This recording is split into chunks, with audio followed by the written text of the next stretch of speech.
On Maundy, Thursday always seems to get me. Mostly it is because of all of the times when the children were younger and they would go out to play in their bare feet. I don't know if you remember those days, but they would come in with their feet covered in mud or freshly mowed grass or dirt or sand, and it seemed like it took forever to get them clean. As they got older, they would wear sandals out, and as they wore those sandals, the sun would peek through and tan their skin. It took me only a few times for me to realize that when I sent them back to their rooms to wash their feet again, that it was not dirt as it had been when they were younger, but that the sun had kissed their skin just enough. That didn't mean that I didn't make them try. When I think of the practice of foot washing in biblical times, I can't help but think of those days as they walked outside, as they played barefoot in the grass. It gives me a greater appreciation for the importance of this practice of washing their feet, and why it would need to be done more frequently than the regular bathing, even if not quite the frequency or intensity that I might have insisted on before they tracked mud in my house. In biblical Palestine, it was customary hospitality for the host to provide their guests with water in a basin upon arrival, so that they could wash their feet from the dusty travels. It was a practical need for cleanliness, but I imagine that it was also a comfort and a relief for the guests to be able to clean off the dust from the journey. Foot washing itself was a normal practice. But what Jesus did this night in our scripture was far from normal. He didn't just provide the water and the towel, but he himself knelt down to wash his disciples' feet. To wash someone else's feet was an act considered so lowly that even a Hebrew servant wouldn't have been asked to do so. So when Jesus washed the disciples' feet, they were rightly caught off guard and even embarrassed. I'm sure they looked around the table and said, "What is he doing? He's our teacher. He's our leader. He's the Lord. He's the Messiah that was sung about on Palm Sunday.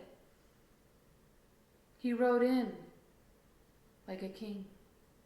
And here he is now stooping to wash their feet."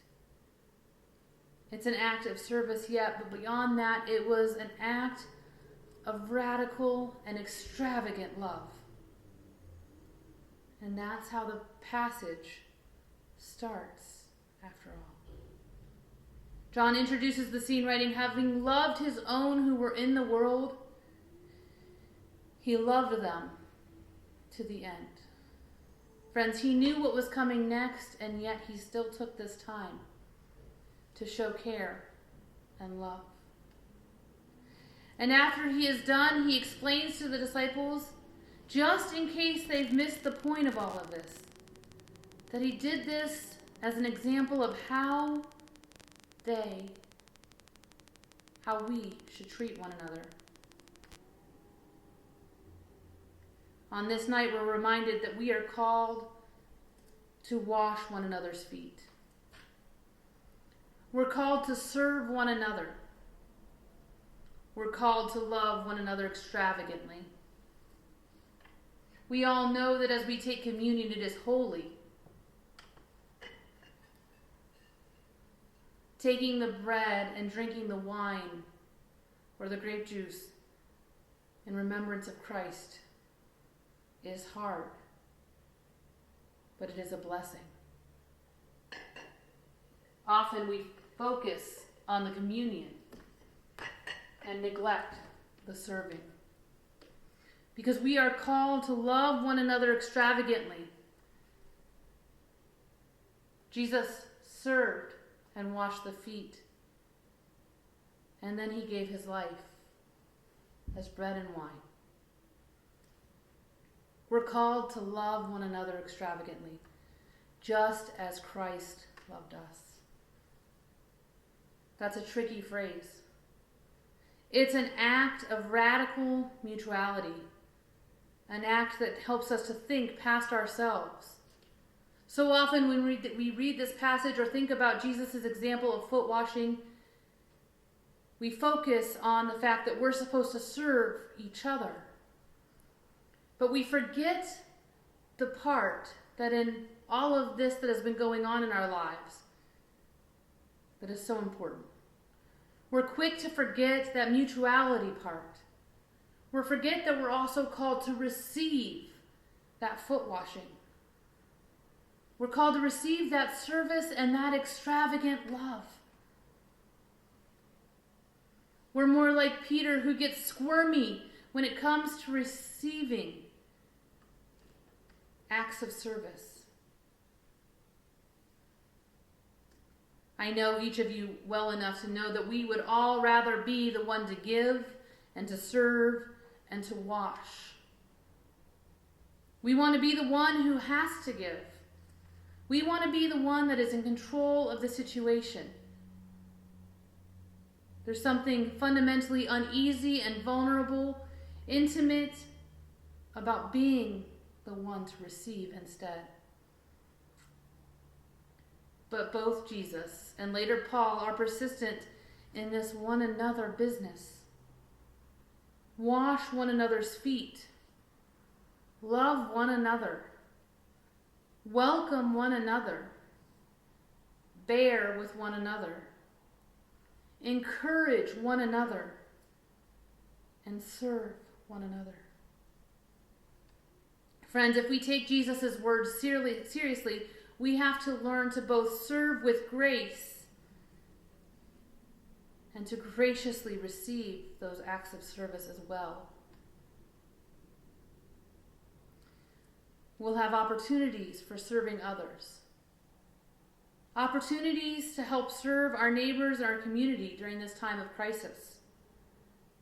But right now I want to focus on that receiving part that so many of us struggle with. I've seen it time and again when people who have faithfully served, sometimes for decades, suddenly find themselves on the flip side of the coin. Maybe it's a church matriarch who has just delivered hundreds and hundreds of casseroles in their day and is suddenly flustered when, after a fall, others in the church are the ones that are bringing her the casseroles. Or maybe you are a longtime Sunday school teacher or a faithful volunteer and you've had to have surgery.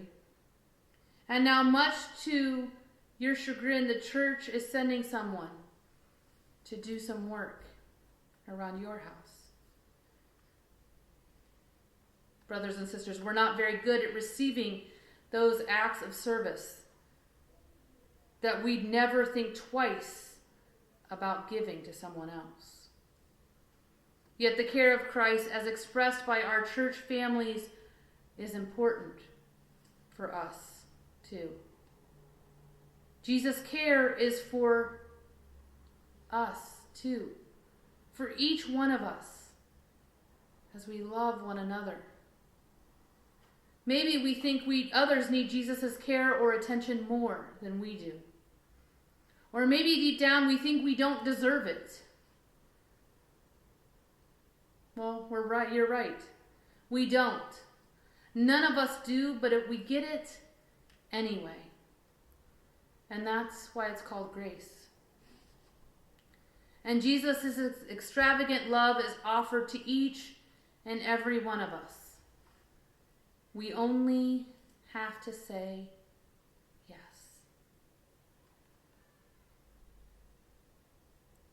Sometimes during these Holy Week services, we use a ritual of hand washing to be a stand-in for foot washing. To be honest, that's usually a practical decision. It's logistically easier to pull off since shoes have to be removed. We don't have to sit down. And I don't know about you, but generally speaking, I'm more comfortable with a stranger touching my hands than I am with anyone touching my feet. But this year, the ritual of hand washing has taken on a new meaning for us in the world that we live in. I'm going to guess that none of us has ever given so much thought into hand washing as we have in recent days and weeks. I've gone back to singing songs that I haven't sung in years as I've washed my hands. I'm also going to guess that we have all washed our hands more than we ever have before.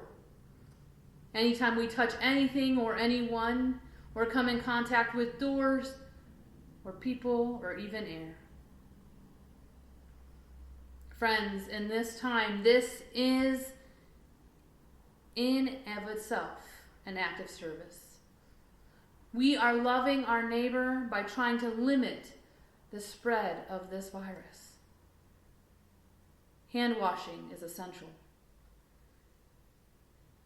And if we don't hand wash, I'm sure we use the Purell. And it takes a toll. Our hands may be cleaner now than ever. But if your hands are anything like mine, they are also more chapped than ever. Friends, look at your hands. They might be a bit raw, just as our hearts are a bit raw too. Friends, our world is a bit raw. But these wounded places are precisely where Jesus shows up. Where Jesus tends to the hurt, where Jesus soothes, and where he comforts his people. So we're going to keep washing those hands to serve and love others, but how will we remind ourselves in the love and the comfort that Jesus is offering us too? It's reciprocal. Remember, we have to accept it and be willing.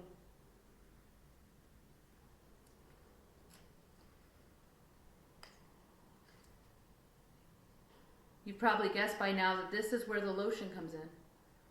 Hopefully, you got the message to go and grab some hand lotion to have with you as you sat with your computer or your device.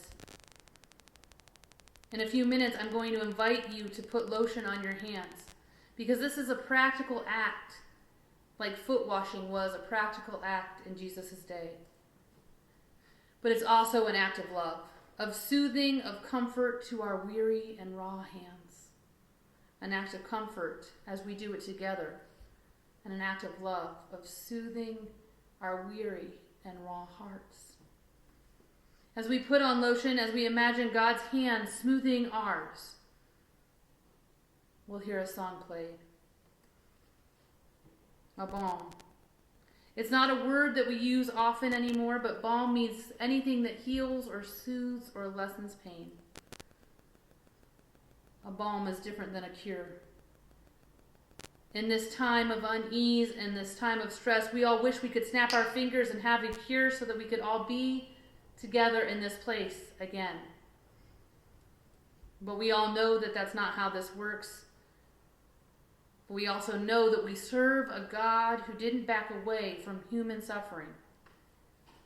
We serve a God that on this night pressed on towards the cross, suffered with us, for us, and promises to never leave our side.